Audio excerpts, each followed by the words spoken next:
Hi my dear lovely viewers, welcome to the Radhi Kathalekha. ఈరోజు మనము Kukatpally mask girl a Hyderabad street love story అనే సిరీస్లోని 79వ ఎపిసోడ్లోకి వెళ్ళిపోదామా? ఆ పసుపచ్చని ఎండ వెలుతుర్లో ఆమె లేత ముఖంపై పడుతున్న కాంతి, ఆమె పెదవుల మీద మెరుస్తున్న ఆ నిష్కల్మషమైన చిరునవ్వు శంకర్ను మంత్రముగ్ధుణ్ణి చేస్తున్నాయి. పల్లెటూరి స్వచ్ఛతకు నిలువెత్తు రూపంలో ఉందా ఆమె. ఆమె జుట్టు ముడి విడి కొద్దిగా వీపు మీద పడుతూ ఉంటే చేతి గాజుల సవ్వడి ఆ పెరడంతా వినపడుతోంది. ఆమెను చూస్తున్న శంకర్కి తనలో తనే తెలియని ఒక అనుభూతి కలుగుతోంది. శ్రావ్యను చూస్తున్న కొద్దీ శంకర్ మనసులో ఏదో అలజడి మొదలైంది. దూరం నుండి ఆమె రూపాన్ని చూస్తూ గమనిస్తున్న కొద్దీ అతనికి తను హైదరాబాద్లో అమీర్పేట మెట్రో స్టేషన్ దగ్గర చూసిన ఆ మాస్క్ అమ్మాయిలాగా ఇప్పుడు క్లియర్గా అనిపిస్తోంది. ఇందాక గుడి దగ్గర చూసినప్పుడు కేవలం ఆమె పెదాలు, ఆ నవ్వు నన్ను కట్టుపడేశాయి అనుకున్నాను, కానీ ఇప్పుడు ఇలా దూరం నుండి చూస్తుంటే ఈమె బాడీ లాంగ్వేజ్, ఆ నడిచే తీరు అంతా నేను హైదరాబాద్లో చూసిన నా మిరియాల పొడి అమ్మాయిలాగే ఉందేంటి? ఓకేలే, ఉండే ఇద్దరు వ్యక్తులు ఉంటారా ఒకేలాగా, లేక నా కళ్ళే నన్ను మోసం చేస్తున్నాయా? అప్పుడు మాస్క్ పెట్టుకోబట్టి నేను అంతగా గమనించలేకపోయాను అని తన మనసులో ఒక్కసారిగా సందేహం రాగానే ఎన్నో ఆలోచిస్తూ ఉన్నాడు శంకర్. కానీ అక్కడి నుంచి లేచి వెళ్దామంటే ఎలా వెళ్ళాలో అర్థం కాక ఆ పెద్దవాళ్ళు మాట్లాడుకునే మాటలు వింటూ చూపు మాత్రం ఆమె మీదే ఉంచాడు. అప్పుడే వాళ్ళ పెద్దమ్మ కౌసల్య గట్టిగా, చిన్ని, ఆ కోడి పిల్లలతో ఆడుకున్నది చాలు, కానీ ఇక వచ్చి కొంచెం అందరికి కొబ్బరి నీళ్ళు ఇవ్వమ్మా అని పక్క నుండి వస్తున్న కోడి పిల్లల శబ్దం విని పిలిచింది. ఆ పిలుపు వినగానే శంకర్ గుండె ఒక్కసారిగా ఆనందంతో ఎగిరి గంతేసింది. మనసులో ఒక పెద్ద వెలుగు వెలిగినట్లు అయ్యింది.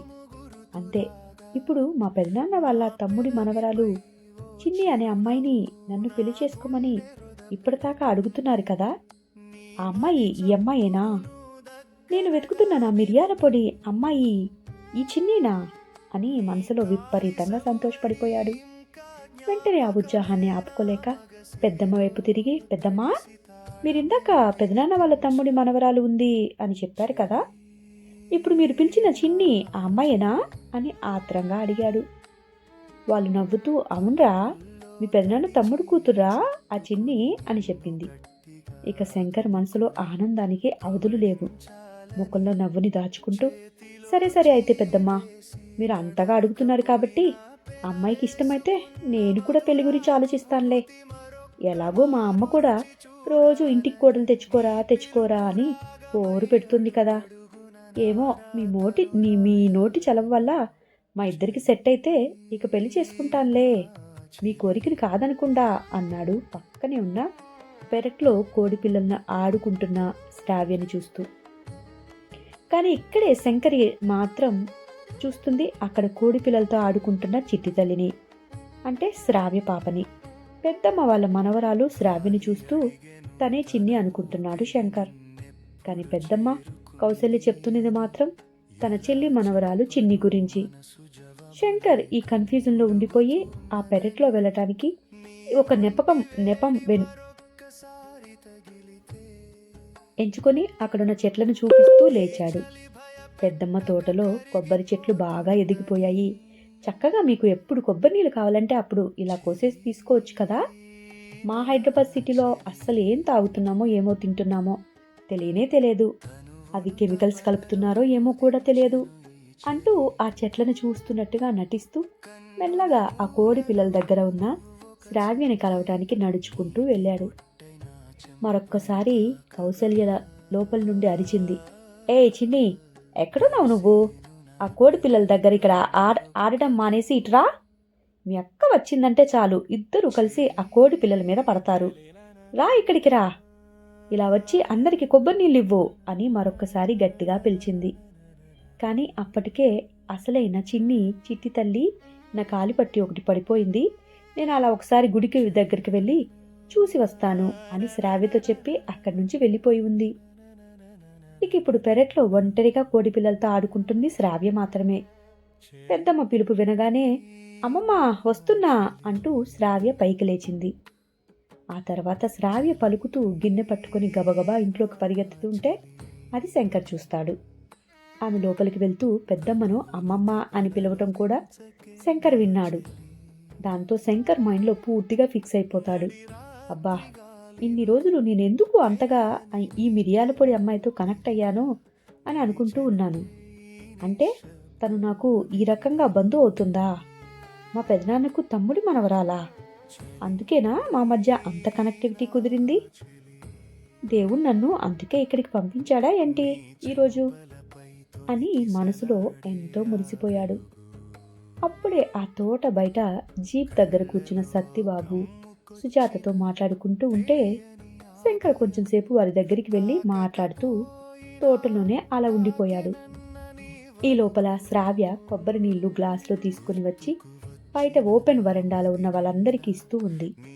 శ్రావ్యని చూడగానే శంకర్ తల్లి సుమిత్ర శ్రావ్య అందాన్ని పద్ధతిని చూసి ముచ్చటి పడిపోయింది. అక్క, తనేనా మన చిన్ని? ఎంత చక్కగా ఉందో, ఎంత ముద్దుగా ముచ్చటగా ఉంది. నా కాబోయే కోడలు తనేనా అని అడిగింది. వెంటనే కౌసల్య నవ్వుతూ, కాదు కాదు సుమిత్ర, తను నా మనవరాలు, నా కూతురు బిడ్డ శ్రావ్య. రంగా పెళ్ళం మర్చిపోయావా ఏంటి? తనే మన చిట్టి తల్లి అని చెప్పి శ్రావ్య వైపు తిరిగింది. చిట్టి తల్లి, చిన్ని ఎక్కడికి పోయింది అని అడిగింది. శ్రావ్య ప్లేట్లో నుండి కొబ్బరి నీళ్లు ఒక్కొక్కరికి ఇస్తూ గుడికి వెళ్ళిందమ్మమ్మ, పట్టి పోగొట్టుకుందట, వెతకటానికి వెళ్ళింది అని చెప్పగానే ఇక వాళ్ళందరూ అలాగే నవ్వుకుంటూ ముచ్చట్లో పడిపోయారు. శ్రావ్యని చూస్తూ శంకర్ నాన్న, ఎంత పెద్ద అయిపోయావు చిట్టి తల్లి, ఇప్పుడేం చేస్తున్నావు అని అడిగాడు. సివిల్స్ రాయాలి అనుకుంటున్నాను తాతయ్య అని చెప్పగానే అతనికి చాలా అంటే చాలా సంతోషం వేసింది. ఏంటి, ఎంత గొప్ప వార్త చెప్పావు, మన కుటుంబంలో సివిల్స్ రాయాలి అని రంగా నేను కూడా అనుకున్నాం. ఆఖరికి నీ మామ శంకర్ కూడా అనుకున్నాడు, కానీ కుదరలేకపోయింది.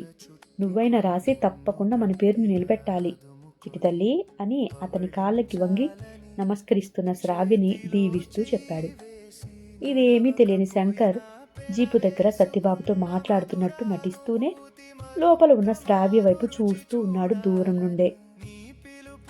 ఈరోజు అసలు ఎందుకో తను ఇలా ప్రవర్తిస్తున్నాడో తనకే అర్థం కావటం లేదు. సత్యబాబు, నాలో కూడా అందరిలాగా కాలేజీ కుర్రాడు లక్షణాలు ఉన్నాయంటావా అని అడిగాడు వింతగా. ఎందుకుండవు సార్, మీరేమైనా అబ్బాయి కాదా ఏంటి? ప్రతి ఒక్కరికి ఉంటాయి, కాకపోతే అవి ఒక్కొక్కరికి ఒక్కొక్క వయసులో బయటపడతాయి. అయినా కూడా ఇందాకటి నుండి మేము గమనించట్లేదా ఏంటి? మీరు ఏదో ఫార్మాలిటీతో మాతో మాట్లాడుతూ కూర్చున్నారు, కానీ మీ చూపులన్నీ అదిగో ఎదురుగా ఉన్న ఆ గుడిలోని పిల్ల మీదే ఉన్నాయి కదా అంటూ నవ్వేసింది సుజాత. వెంటనే శంకర్ సుజాత వైపు చూస్తూ, నా శిష్యురాలు అనిపించావు, నీకు ప్రమోషన్ గ్యారంటీ, పో. నువ్వు నన్నే స్టడీ చేయగలిగావంటే ఇక ఇట్టే ఎవరినైనా స్టడీ చేయగలవు అన్నాడు పెద్దగా నవ్వుతూ శంకర్. సత్యబాబు ఒక్కసారిగా జీపు మీద నుండి కిందకి దిగి స్టాండర్డ్గా నిలబడుతూ, ఇది మరీ అన్యాయం సార్. ఇన్ని రోజుల నుండి మీ వెనుక ఉండి మీకు నమ్మిన బంటులాగా నేను ఉంటే మీరేమో ఇప్పుడు ఈ నైసు పీసులు కొడుతూ 4 డైలాగ్స్ కొట్టగానే ఈ సుజాతకి ప్రమోషన్ ఇచ్చేస్తారా? ఎంతైనా మీలో కూడా ఆడవారంటే అట్రాక్షన్ ఉంది అని చూపించేశారు సార్ అని అన్నాడు ఉడుక్కుంటూ శంకర్ వైపు చూసి. నువ్వే చెప్పావు కదా సత్యబాబు, ఆడవాళ్ళంటే అట్రాక్షన్ ఉంటుంది మగవాళ్ళకి అని. పాపం ఆ మాత్రం అట్రాక్షన్ లేకపోతే వాళ్ళు అంత అందంగా రెడీ అయిపోయి అంత చక్కగా మన కళ్ళకి కనపడుతూ వస్తుంటే ఆ మాత్రం మనం గుర్తించాలి కదయ్యా అన్నాడు నవ్వుతూ శంకర్ సత్యబాబు వైపు చూస్తూ.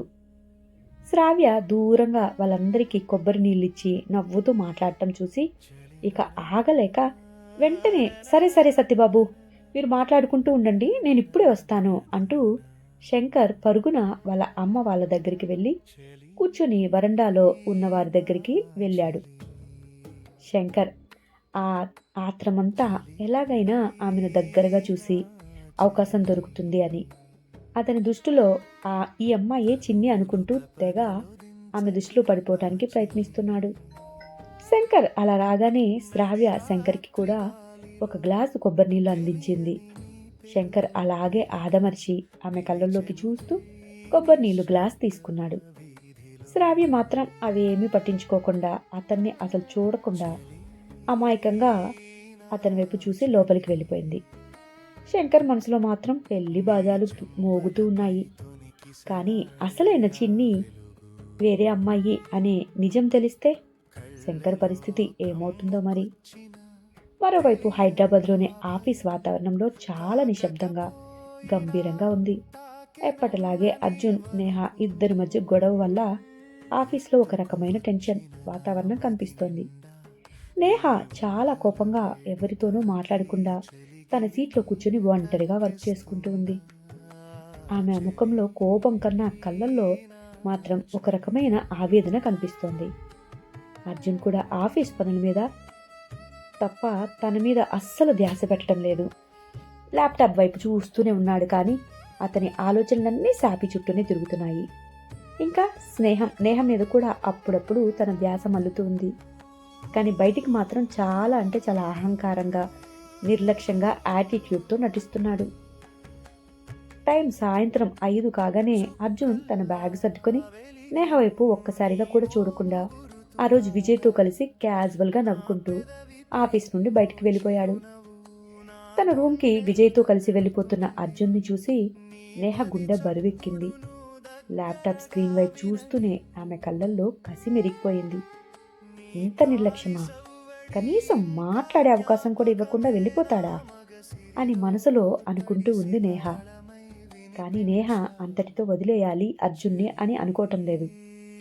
ఎలాగైనా సరే అర్జున్ని కలిసి ఆ రోజు జరిగిన గొడవ పూర్తిగా వివరించి చెప్పాలి, వాళ్ళ మధ్య ఉన్న దూరాన్ని తుడిచేయాలి అని గట్టిగా నిర్ణయించుకుంది. మరి నేహ అర్జున్కి తిరిగి దగ్గరగా వెళ్తోందా? అర్జున్ ఆమె మాట వింటాడా? నెక్స్ట్ ఎపిసోడ్ ఇప్పుడే నేను ఇవ్వబోతాను, దానిలో చూసి తెలుసుకుందాం. Episode number 80. ఇక శంకర్ మనసులో మాత్రం పెళ్లి బాజాలు అలా మోగుతూ ఉన్నాయి. కొద్దిసేపటికి శంకర్ అందరి మధ్య కూర్చొని క్యాజువల్గా మాటలు కలిపేశాడు. అలా మాట్లాడుతూ మాటల మధ్యలో తనకు ఇది కళ నిజమా అర్థం కావటం లేదు. నిజంగానే హైదరాబాద్లో తన ఇంటికి తీసుకువెళ్ళింది ఈ చిన్నీనేనా నేను అని క్లారిఫై చేసుకోవాలి అనుకున్నాడు. ఇక తన మనసులోని సందేహాన్ని తీర్చుకోవడానికి మెల్లగా, పెదనాన్న, చిన్ని లాస్ట్ వీక్ హైదరాబాద్ వచ్చిందా అని అడిగాడు. అప్పుడు వాళ్ళ పెదనాన్న, అవునరా వచ్చింది కదా, ఏదో షాపింగ్ కోసమని వచ్చింది తన అక్కతో కలిసి, అదే మీ అన్న రంగా భార్యతో కలిసి అని చెప్పాడు. ఆ మాట వినగానే శంకర్ మనసులో పూర్తిగా డిసైడ్ అయిపోయాడు. ఓకే, లాస్ట్ వీక్ ఈ అమ్మాయి హైదరాబాద్ వచ్చిందనమాట అని మనసులో తను ఫిక్స్ అయిపోయాడు. కానీ తాను ఆ రోజు అక్కడ అంతలా ఎందుకు ఏడ్చింది, మొన్న ఎందుకు అంత దిగులు పడింది, ఎలాగైనా ఆ పిల్లనే అడిగి కనుక్కోవాలి అని, వీళ్ళందరి ముందు అడగకూడదు అని అనుకున్నాడు మనసులో. ఇక కొంచెం సేపు వాళ్ళందరితో అలా మాట్లాడేశాక శ్రావ్య పెరట్లో చెట్లకు నీళ్లు పడుతూ ఒంటరిగా కనిపించింది. వెంటనే శంకర్ మెల్లగా ఎవరికి అనుమానం రాకుండా అక్కడి నుండి పైకి లేచి ఆమె దగ్గరగా వెళ్ళాడు. ఆమెను ఎదురుగా నిలబడి, హే మిరియాల పొడి, పోయిన వారం హైదరాబాద్ వచ్చావు కదా నువ్వు అని అడిగాడు ఒక్కసారిగా. ఆ మాట వినగానే శ్రావ్య ఒక క్షణం షాక్ అయిపోయి తన పెద్ద కళ్ళతో శంకర్ని తేరిపారా చూసింది. ఇక తనకి అర్థమైపోయింది తన మేనమామ ఇంటికే తను వెళ్ళింది అని. ఈ పోలీస్ ఆఫీసరే తన మేనమామ అని శ్రావ్యకి ఇప్పుడు అర్థమైపోయింది. కానీ ఏం చెప్పాలో తెలియక కంగారు పడుతూ, అవును వచ్చాను అని ముక్తసరిగా సమాధానం చెప్పేసి మరలా చెట్లకి నీళ్లు పడుతూ నిలబడిపోయింది. సరే గాని మరి మా ఇంటి నుండి అలా చెప్పా పెట్టకుండా ఎందుకు వచ్చేసావు అని అడిగేసరికి తను మౌనంగా ఉంది. సరే అది వదిలేసే గాని నువ్వేమీ అనుకోనంటే నేను నీ పర్సనల్ విషయం ఒకటి అడగచ్చా అని శంకర్ అతని లోపల ఆతృతని దాచుకోకుండా అడిగేశాడు డైరెక్ట్గా. శ్రావ్య ముఖం కొంచెం ముడుచుకుంది. చిన్న బుచ్చుకున్నట్లు మార్చుకొని, వద్దు నా గురించి ఏమీ అడగకండి అని డైరెక్ట్గా సమాధానం చెప్పేసింది. శంకర్ ఆమె బాధను అర్థం చేసుకుంటూ, ఓకేలే, నీ పర్సనల్స్ ఏమీ నేను అడగనులే, కానీ ఒకటి గుర్తుపెట్టుకో, నీకు ఎటువంటి ప్రాబ్లం ఉన్నా సరే, నీ మనసులో చిన్న సందేహం ఉన్నా, ఎవరి మీదైనా సరే కోపం ఉన్నా కూడా నాతో చెప్పు, నీ మీద చీమ కూడా వాలటానికి నేను ఒప్పుకోను. నిన్ను ప్రొటెక్ట్ చేయడానికి ఇక నుండి ఈ మేనమామ ఉన్నాడు, ఎప్పుడు ఉంటాడని మర్చిపోకు అన్నాడు ఎంతో నమ్మకంగా. దానికి శ్రావ్య ఏమాత్రం కొంచెం కూడా గర్వపడకుండా, నాకు ఎవరి ప్రొటెక్షన్ అవసరం లేదు, అయినా కూడా నాకేమవుతుంది, నాకేం కాదు అన్నట్లు కఠినంగా జవాబిచ్చింది. అప్పుడే లోపల నుండి సుమిత్ర వాళ్ళు, ఇక మేము వెళ్ళి వస్తాము అని చెప్పేసి అక్కడి నుండి బయలుదేరారు. దాంతో ఇక శంకర్కి శ్రావ్యతో ఇంకా మాట్లాడే అవకాశం దొరకలేదు. వెళ్తూ వెళ్తూ కళ్ళతోనే ఆమెకి వెళ్ళొస్తాను అని చెప్పాడు. శంకర్ మనసంతా ఒక పక్క చాలా అంటే చాలా ఆనందంగా ఉంది. తనకు నచ్చిన అమ్మాయే తన మేనకోడలు అని తెలిసి పెద్దలు కూడా ఈ పెళ్లికి ఒప్పుకున్నందుకు. కానీ అదే సమయంలో మనసులో ఒక పెద్ద సందేహం మరియు అంటి ముట్టనట్లుగా శ్రావ్య మాట్లాడటం బాధగా కూడా ఉంది. తనేదో పెద్ద విషయాన్ని దాపెడుతుంది అని అర్థమైపోయింది శంకర్కి.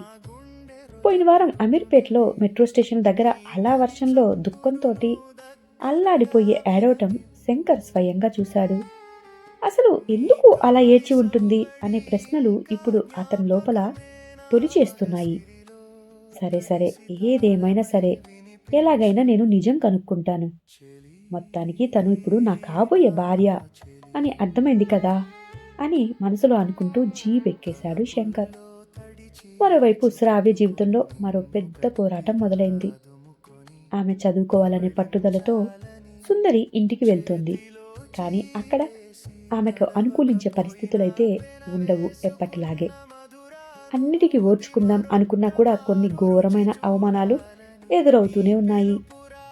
పల్లెటూరు పిల్లవి, నీకెందుకు సివిల్స్ చదువులు, బుద్ధిగా ఇంట్లో పనులు చేసుకోక అంటూ సుందరి మరియు రంగనాయకి శ్రావ్యను తక్కువ చేసి మాట్లాడుతూ ఎద్దేవా చేయటం మొదలుపెట్టేశారు. కానీ శ్రావ్య ఆ అవమానాలకు కుంగిపోలేదు. ఆ మాటలే తనకి మరింత పట్టుదలను పెంచాయి. కళ్ళల్లో నీళ్లు తిరిగినా వాటిని తుడుచుకొని రాత్రింబవళ్ళు పుస్తకాలతోనే గడుపుతూ ఎలాగైనా సివిల్స్ కొట్టి తన తాతయ్యకు అద్రుకు ఇచ్చిన మాట నిలబెట్టుకోవాలని ఇప్పుడు తను చదువుకోవటం మొదలుపెట్టింది. అద్రు గుర్తుకొచ్చినప్పుడల్లా తన మనసు ఎవరో లోపల నుండి గట్టిగా పట్టుకుని పిండేస్తున్నట్లుగా బాధని అనుభవిస్తోంది. శ్రావ్య, అద్రు, నిజంగా నువ్వు నన్ను మర్చిపోతావా? కానీ నాకెందుకు నువ్వు పదే పదే గుర్తుకు వస్తూనే ఉంటావు. నువ్వు నన్ను వద్దనుకొని నన్ను నీ నుండి నెట్టేసినా నేను నీ దగ్గరికి రాను, కానీ నా మనసులో నుండి మాత్రం నిన్ను బయటికి పోనివ్వను. నువ్వెప్పటికీ నాకు కావాలి. నా జీవితంలో ఉన్న చివరి శ్వాస వరకు నువ్వు నా అణువణువులో నిండిపోయి ఉంటావు. నేను ఎప్పటికీ నీ దాన్ని మాత్రమే. ఇక నుండి నేను నా ప్రతి శ్వాస నీ కోసమే పీల్చడానికి ప్రయత్నిస్తాను అని కళ్ళు మూసుకొని ప్రతిసారి చదువుకునే ముందు తలుచుకొని చదవటం మొదలు పెడుతూ ఉంది తను. ఆమె కోసం కొంచెం సేపు నిగ్రహంగా చదువుకోగానే మరలా వెంటనే అద్రు చిలిపి నవ్వు గుర్తుకు వచ్చి ఆమె కళ్ళల్లో నీళ్లు పుస్తకంలో ఉన్న అక్షరాలను చదవకుండా ఆపేస్తూ ఉంటే మధ్యలో లేచి వెళ్ళి ముఖం మీద నీళ్లు చల్లుకొని కడుక్కొని వచ్చి మరీ చదువుకోవటం, ఇంటి పనులు చేసుకోవటం చేస్తూనే ఉంది. వెనుక నుండి ఏదో ఒక పని కోసం సుందరి మాటలు అంటూనే ఉంది. కానీ సుందరి మాటలకు మౌనం మాత్రమే సమాధానంగా శ్రావ్య ఇస్తూ ఉంది. ఇక కట్ చేస్తే హైదరాబాద్లోని లీడ్ కార్పొరేట్ ఆఫీస్. కార్పొరేట్ ప్రపంచంలో మనుషులు ఎంత యాంత్రికంగా ఉంటారో వర్క్ ప్రెజర్ కూడా అలాగే ఉంటుంది. ఆఫీస్ వాతావరణం చూస్తే అది ఇట్టే తెలిసిపోతుంది. అలా రోజులు గడుస్తున్నాయి. డెడ్లైన్స్, మేనేజర్ల అరుపులు, సిస్టమ్స్ ముందు ప్రాణం లేని బొమ్మల్లా కూర్చొనే ఉద్యోగాలు, ఇదంతా ఒక నిత్య నరకంలా ఉంది. అందులోనూ వీకెండ్, శుక్రవారం వస్తే ఆఫీస్లో ఉండే మూడే వేరు. వారమంతా పనిచేసి కష్టపడి అందరూ ఎప్పుడెప్పుడు లాగౌట్ చేసి వీకెండ్స్ ఎంజాయ్ చేద్దామా అని గడియారం వైపు చూస్తూ ఉన్నారు. కానీ ఇప్పుడు ఎప్పటిలాగా అర్జున్, నేహ ఇద్దరి మధ్య ఉన్న గొడవ వల్ల ఆఫీస్లో ఒక రకమైన టెన్షన్ వాతావరణం కనిపించేస్తోంది. నేహ ఎప్పుడు లీడ్ తీసుకుని అందరినీ గ్యాదర్ చేస్తూ ఉండేది. కానీ ఈరోజు చాలా కోపంగా ఎవరితో మాట్లాడకుండా తన సీట్లో కూర్చొని ఒంటరిగా వర్క్ చేసుకుంటోంది.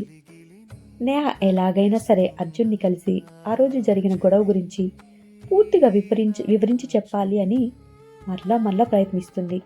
వాళ్ళ మధ్య ఉన్న దూరాన్ని తుడిచేయాలి అని గట్టిగా ఆమె నిర్ణయించుకుంది. ఇక వీకెండ్ కావడంతో ఆఫీస్ గ్రూప్ అంతా కలిసి రిలాక్స్ అవటానికి పబ్కి వెళ్ళాలని ప్లాన్ చేసుకున్నారు. అర్జున్ కూడా విజయ్ మరియు మిగతా ఫ్రెండ్స్తో కలిసి ఇక పబ్కి బయలుదేరాడు.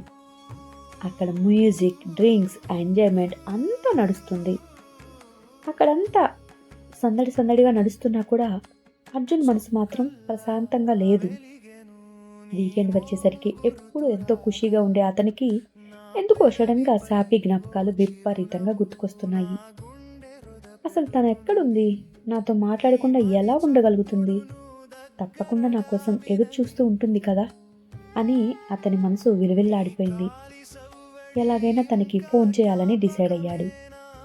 ఇక పబ్బులో ఒక పక్కకి వచ్చి తన మొబైల్లోని పాత కాల్ డేటా అంతా వెతికి పోయిన 2 వారాల క్రితం శ్రావ్య తన సొంత ఊరిలో ఉన్న చెల్లి చిన్నికి ఫోన్ చేసిన ఆ నెంబర్ను కనుక్కున్నాడు అద్రు. ఇక 2 నిమిషం ఆలోచించకుండా ఆ నెంబర్ తన మొబైల్లో దొరకగానే వెంటనే నెంబర్కి అర్జున్ ఫోన్ చేశాడు. అవతల నుండి చిన్ని ఫోన్ ఎత్తింది.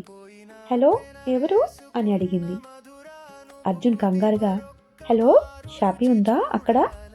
నేను అద్రుని మాట్లాడుతున్నాను అని తనతో చెప్తారా అని అన్నాడు.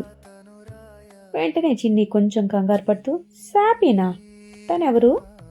అలాంటి శాపీ అనే అమ్మాయి ఎవరు ఇక్కడ లేదు అని చెప్పింది. ఇక ఫోన్ కట్ చేయబోతుంది. చిన్ని అలా ఫోన్ కట్ చేయబోతుంటే, హలో హలో చిన్ని చిన్ని అని అర్జున్ అన్నాడు. హా అవును, నేను చిన్నీని. కానీ నువ్వు చెప్తున్న ఆ షాపీ గీపీ ఎవరు ఇక్కడ లేరు. అసలు మీరెవరు? నా నంబర్ మీకెలా తెలుసు అని అడిగింది చిన్ని ఎదురుగా ఉన్న అర్జున్ మాటల్ని వింటూ.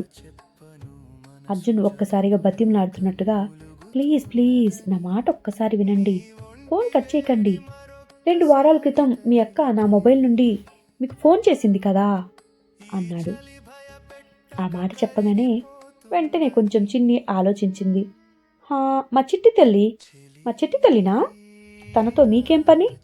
అసలు మీరెవరు అని అడిగింది. అప్పుడే కౌసల్య పెరట్లోకి వస్తూ ఆ మాటల్ని వింటూ, ఏంటే చిట్టి తల్లి ఫోన్ చేసిందా అని అడిగింది. లేదమ్మమ్మా, చిట్టి తల్లి కోసమే ఎవరో ఫోన్ చేశారు, ఒక అబ్బాయి, ఎవడో కాలేజీ కుర్రాడు అనుకుంటా అంటూ ఫోన్ పెట్టేయబోయింది చిన్ని కొంచెం కోపంగా. హే హే హే, చిట్టి తల్లి కోసం ఫోన్ చేశారా? అసలు చిట్టి తల్లి కోసం కాలేజీ కుర్రాలు ఎందుకు ఫోన్ చేస్తారే? వాళ్ళు మామ రంగా గురించి మరియు సుందరి మామ ప్రభాకర్ గురించి తెలిసాక ముందు అసలు ఆ అబ్బాయి ఎవరో కనుక్కో అంటూ తన పక్కన వచ్చి కూర్చుంది కౌసల్య.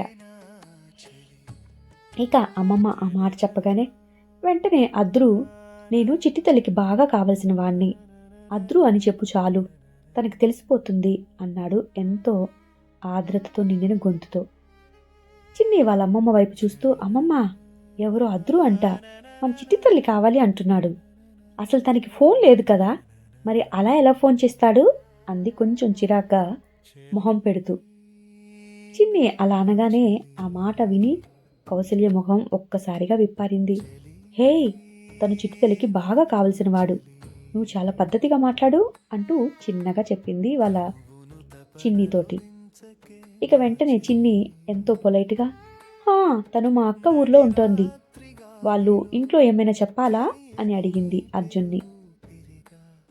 అవును, తను ఎక్కడున్నా సరే ప్లీజ్ నాకు ఎలాగైనా ఒక్కసారి తనతో ఫోన్ మాట్లాడిస్తావా? నేను అలా అర్జెంటుగా మాట్లాడాలి చాలా అని చాలా రిక్వెస్టింగ్ మూడ్ తోటి అర్జున్ ఆల్మోస్ట్ ప్రాధేయపడినట్టుగా అడిగాడు చిన్నిని. చిన్ని అవతలి వ్యక్తి బాధను అర్థం చేసుకుని, సరేలే నేను మాట్లాడిస్తాను, ఒక అరగంట వెయిట్ చేయండి అని చెప్పి ఇక ఫోన్ పెట్టేసింది. అమ్మమ్మ, ఇప్పుడు ఏం చేయమంటావు? మన చిట్టి తల్లికి ఫోన్ నేను తీసుకువెళ్ళి ఇవ్వనా అని అడిగింది. కానీ శ్రావ్య సుందరి ఇంట్లో పట్టుదలగా చదువుకుంటూ ఉంది కదా. ఇక వెంటనే అమ్మమ్మ ఆలోచించి, వద్దు, ఇప్పుడు నువ్వు వెళ్తే నువ్వెందుకు వచ్చావు ఏంటి అని అసుందరి కళ్ళన్నీ నీ మీదే ఉంటాయి. ఇక శ్రావ్య ఫోన్లో మాట్లాడుతుంది అంటే అందరి కళ్ళు శ్రావ్య మీదే ఉంటాయి.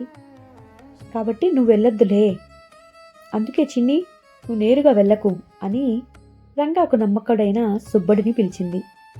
సుబ్బడి చేతికి రహస్యంగా ఆ మొబైల్ ఇచ్చి, ఏ సుబ్బడు, ఎవరికి కనపడకుండా చాలా జాగ్రత్తగా ఈ ఫోన్ను తీసుకువెళ్ళి మన చిట్టి తల్లికి ఇవ్వాలి. అర్థమైంది కదా? ఎవరో అర్జెంటుగా మాట్లాడతారంట అని చెప్పు అని సుబ్బడుని ఇక శ్రావ్యకు ఫోన్ ఇచ్చి మాట్లాడటానికి పంపించింది. సుబ్బడుకి అర్థమైపోయింది. చక్కగా ఆ ఫోన్ని పట్టుకొని శ్రావ్య దగ్గరికి బయలుదేరాడు. మరి సుబ్బడు ఫోన్ శ్రావ్యకి అందిస్తాడా? శ్రావ్య అర్జున్ ఫోన్ ఎత్తి మాట్లాడతాడా? లేదా మధ్యలో సుందరి అడ్డు ఉండటం కానీ, లేదంటే నేహ అప్పుడే అర్జున్ని తన వలలో వేసుకుని పక్కకు తీసుకెళ్ళటం కానీ జరుగుతోందా? శంకర్ తను చేసుకునేది శ్రావ్య కాదని, చిన్ని అని తెలిస్తే ఎలా రియాక్ట్ అవుతాడు? ఇవన్నీ మనం నెక్స్ట్ ఎపిసోడ్ కోసం వేచి చూసి తెలుసుకోవాల్సిందే. ఈ కథలో మరియు ఇందులో పాత్రలు పూర్తిగా కల్పితం, ఎవరిని ఉద్దేశించినవి కావు. ఇది కేవలం వినోదం కోసం మాత్రమే మేము రాస్తున్నాము. ఇది కేవలం కల్పితము. తప్పకుండా మీరు దీన్ని గమనించగలరు. మరియు మీరిచ్చే కామెంట్స్ నేను ఎప్పుడు పాజిటివ్గానే తీసుకుంటాను. తప్పకుండా ఈ స్టోరీ ఎలా ఉంది ఏంటి అని మీ విలువైన రివ్యూస్ని ఇవ్వగలరు. నా ఛానల్ ఈరోజు మొదటిసారి చూస్తున్నట్లయితే సబ్స్క్రైబ్ చేసుకోకపోతే నా ఛానల్ని సబ్స్క్రైబ్ చేసుకోగలరు. ఈ స్టోరీ మీకు నచ్చినట్లయితే మొదటి ఎపిసోడ్స్ చూడకపోతే మొదటి నుండి చూడటానికి ప్రయత్నించండి. అలాగే మీరు చేసే ఒక చిన్న లైక్, కామెంట్, షేర్ అనేది నాకు మరియు నా ఛానల్కి చాలా అంటే చాలా సపోర్ట్ ఇస్తుంది. తప్పకుండా చేస్తారు కదా? ఓకే గైస్, తిరిగి మరలా నెక్స్ట్ ఎపిసోడ్లో మనం కలుసుకుందాం. బాయ్.